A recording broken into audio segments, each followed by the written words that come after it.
Capital One received the final approval it needed to complete the acquisition of Discover. So let's talk about the timeline as well as what this means for both Capital One and Discover customer and investors.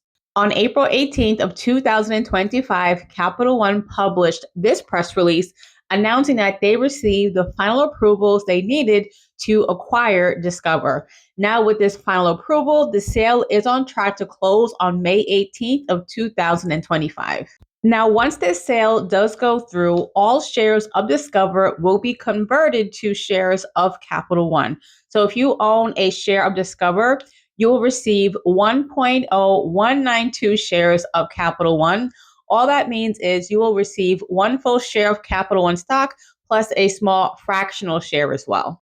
For those of you who do own any shares in Capital One, nothing is going to change for you on your end, but you may see an increase in the price of the stock as the market has responded positively to this acquisition.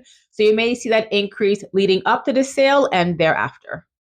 For Capital One customers, there won't be any changes immediately after Capital One acquires Discover, but the long-term plan is to convert all debit and credit cards to the Discover network.